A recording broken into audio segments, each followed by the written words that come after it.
Hello, everyone. I hope you are doing well. It was great to be back this past Sunday and see so many of you again after a period of vacation, one that I'm very appreciative of and was very thankful to have. Feeling good and rejuvenated and glad to be back to work. There are a lot of things going on in our Christian community, and I would invite each of us to keep one another in our prayers and acts of compassion and devotion. This coming Sunday, I'd like to invite you to be a part of the St. Paul's community, 8:30 and 10:30 for both of our Sunday services.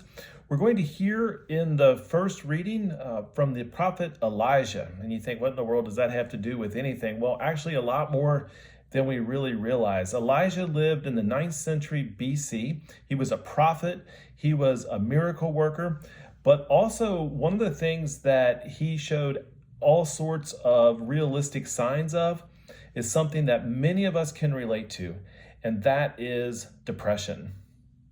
Elijah was absolutely overwhelmed by who he was, the things that he saw, horrific things even, maybe even some post-traumatic stress.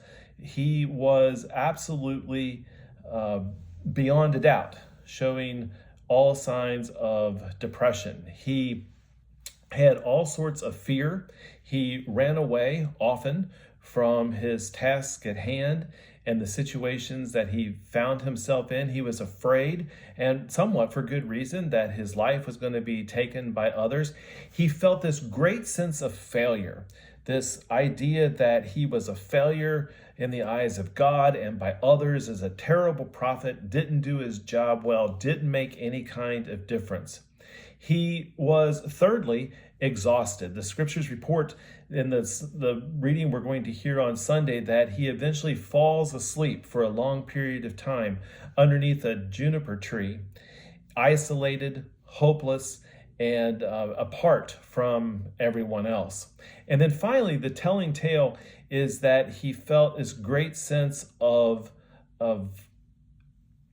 futility, this great sense of despair. He even said before he fell asleep that he hoped that God would take his life, that he was better off dead than being alive. The good news is that there was a future then for Elijah, just as there continues to be a future for us all. We're going to talk about that in this crazy upside down world that we are living in right now, and we're going to hopefully do so in a not so depressing way. It would be great to see so many of you on Sunday. I look forward to that very much. Keep one another in your prayers, acts of love and kindness, and let's be the very best that we can possibly be to one another and to those whom we meet. So long, everyone.